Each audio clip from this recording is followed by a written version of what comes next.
Hey guys, what's up? We're on the next episode of Behind the Line Eats. Today we're at Tolon, and the know-lots know a lot about being local. Follow me.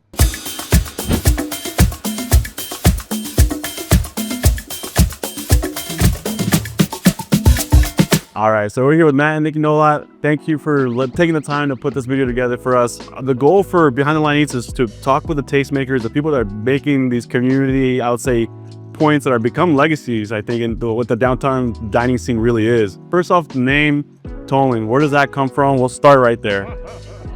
So when people ask us about the name Tolon, I like to tell them it was one glass of red wine too many. We could not decide on a name. So everything he picked, I didn't like. He didn't like what I picked. So I got the brainy idea, being a teacher, to flip our last name and see what we come up with. And it just kind of stuck. Oh, awesome. I mean, Tolon's been around now for 10 years, right? Yeah. So a decade, that's a lot of time. Before we get to where you're at today, talk about your chef background, where you got started in Fort Wayne, because I know you've worked in a lot of local restaurants before you went and opened your own place. Yeah, I first started off with Ernie's Steakhouse in Georgetown. Okay. So that's where I actually started there washing dishes. So I washed dishes for, about a year, and I always hung around the prep area. And so they finally asked me if I just wanted to join the prep area, and I was like, sure, why not? There's something better than washing dishes, because it was super hot and sweaty in there, and I was dying to get out of there. So, and I got to learn some basics on salad dressings, chopping lettuce. It wasn't crazy at the time. It was crazy now. So you didn't know that you wanted to be a chef at that time, you think? Or did you already know that? Not at all. Not at all. I never really chose it. It just kind of more like chose me. No. I just never left. No, for sure. It's also something. So you've pretty much seen, I think, the culinary scene kind of mature, I'd say, in terms of with the infancy of gastronomy, I would say, right? Oh, absolutely. There's all the molecular stuff come up. It's French focus, right? Where do you feel like the Fort Wayne dining scene is today? Do you feel like it's matured? Is there still opportunity? I want to say it's 100% more evolved than what it was, just 10 years ago. So I think that I like to think that we kind of helped bring the style of dining to Fort Wayne. Yeah. When we first opened, we kind of set out the scene. I spent a lot of years at steakhouses. Yeah. So I was always going to say, I'm tired of Caesar salads, I'm tired of fillets, I'm tired of mashed potatoes, and I'm tired of asparagus. Yeah. And shrimp cocktail. We made, tens and, thousands of those things over the years, so it's there's other food out there. So it's let's do something that's unique and that gives them a different opportunity to try something different. And I think we were small enough that we didn't have to pull in crazy amount of numbers. Yeah. We didn't have to pull in 300-400 covers a night, to satisfy to pay the rent, to pay the staff. So we were small enough that we could take some risks. And you guys basically been executing as a husband-wife team, right, since the very beginning, right? Yeah. And you also teach, correct? Yeah, I do. So when we started this journey back in, when we first got together, he brought up the idea of having a restaurant. I was like, yay, cool. And then it got to right before we were supposed to open the doors, and he was like, hey, I really need you to come on with me. I can't do, I really need you in here. So I left teaching for 2.5 years and listened here full time. It was really important for me that when we decided to do this together, that we focused on my roots of growing up on a small family farm and sourcing locally, and really bringing that into the forefront of our restaurant and our philosophy and the mission.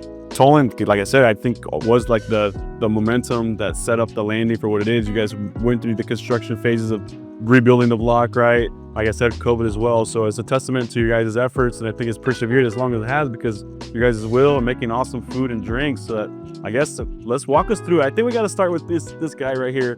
I feel like that for me, even growing up, cooking, being in restaurants, I think of Tolon. I think this is one of the iconic dishes, and it's still on the menu. So walk us through where this came from. I think it's the only one that's still on the menu. Well, one of two that's still on the menu, and that's our miso deviled eggs.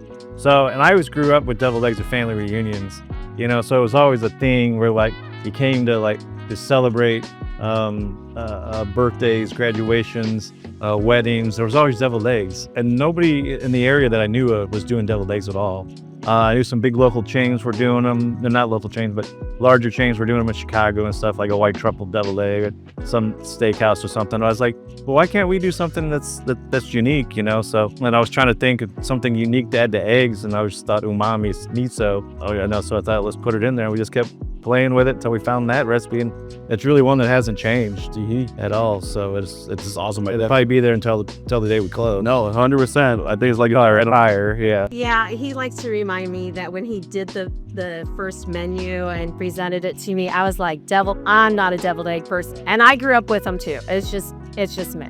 But I'm just like, no one is going to eat deviled eggs. Nobody's going to want those. And here we are 10 years later, and those cannot ever come up. Not the menu. No, that's good. Tell me about, I know that we mentioned the pork chop is kind of like a protein as a mainstay, maybe something that you're passionate about. Yeah, pork chop's always been close to my heart, dear to my heart. We tried other pork shoulder steaks. We did a pork shank, but this thing was just always come back to a pork chop, and we decided, why keep messing with it, So it's like, it's a Gunthorpe pork chop. We try to keep fairly basic, so we just season it and grill it. We don't brine them or anything, We're trying to get them overly salty or sweet or anything.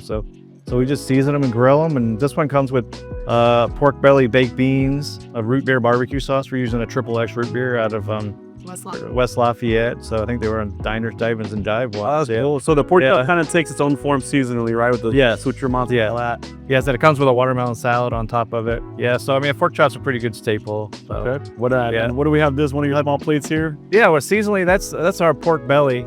So we call that a pork belly burnt ends. Yeah. So it's cold smoked, and then it's braised, and then we cube it and dice it and fry it, and then we toss it with a white barbecue sauce that's made with QP mayonnaise. Yeah. So it's a QP white barbecue, which I don't know where that came from either. That sounds good. And it was like a fully meal waffle. Is that? Yeah, and it's on a bread. So I was thinking barbecued pork, or barbecued pork with cornbread, coleslaw kind of thing. So that's what we ended up with. Is like turn the cornbread into a waffle, and then we put a little bit of cabbage on there, and then some candied jalapenos. So with awesome. Everybody thinks that I made it up when I was stoned one night. So I had a chef that recommended it, or he messaged me. He's like, for not being a stoner, you sure do come with a lot of good stoner foods. No, that's all. I had that a few weeks ago. That was super good. So, and what do we had over there? So that's one of our seasonal dishes. Also, that's our Indiana tomato salad. So that's fresh Indiana tomatoes from Berry Hill Farms.